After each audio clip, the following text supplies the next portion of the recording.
안녕하세요. 조기현 변호사입니다. 2020년까지만 해도 수사의 주체는 검사였고 경찰은 검사를 보조하는 역할을 했을 뿐입니다. 그런데 2021년부터 수사권이 조정이 돼가지고 경찰도 검사와 마찬가지로 대등한 수사의 주체가 되었습니다. 원래부터 수사는 경찰 수사, 그 다음에 검찰 수사, 그 다음에 기소를 통해 법원으로 넘어가는 구조였는데, 옛날 수사권 조정 이전 검사가 수사권을 독점하던 시절에는 경찰 수사는 사실 증거를 수집해서 검사한테 넘기기 위한 전 단계로서의 기능 이상은 크게 하지 않았습니다.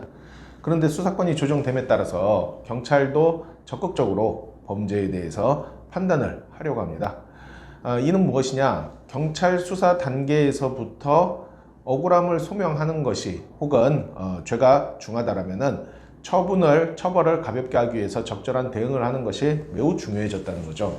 하지만 여기서 오해하지 말아야 될 것은, 경찰 수사가 중요하다 해서 경찰 첫 피의자 신문에 들어가서 무조건 말을 많이 해서 형사를 설득하려고 한다, 이렇게 해야 된다, 이런 의미는 아니에요. 사건이 고소가 됐든 신고가 됐든 경찰 첫 피의자 신문 때는 가급적 경찰관의 얘기를 많이 들어서 나한테 구체적으로 어떤 혐의가 있는지 명확하게 파악하는 것이 중요합니다.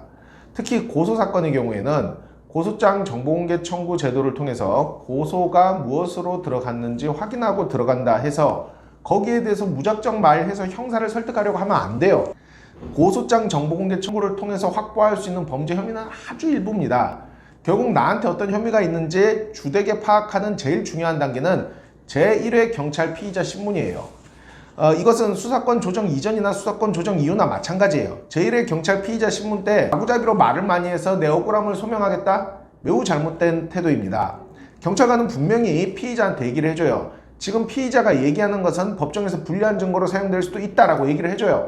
그런데 조사를 받는 당사자들은 억울함을 어떻게든 소명하기 위해서 쓸데없는 말을 너무나 많이 합니다. 본인에게 도움되는 경우는 거의 없습니다. 유리한 증거로 활용되는 경우는 거의 없어요.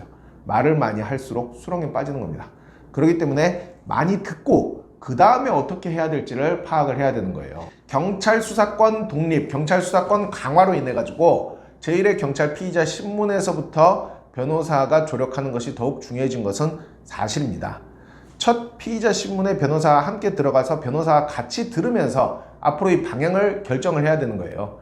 이게 무죄를 주장할 수 있는 사안인지, 아니면은 자백을 하고 처벌 수위를 낮춰야 되는 사안인지, 피해자와 합의가 중요한 것인지, 어설프게 사과를 했다가 오히려 내 죄를 인정하는 꼴이 되는 것은 아닌지 등등을 제1회 경찰 피의자 신문에서 변호사와 함께 참여해서 파악할 필요가 있다는 거예요.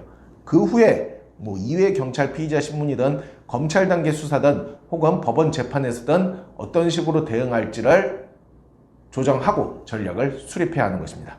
조기현 변호사였습니다.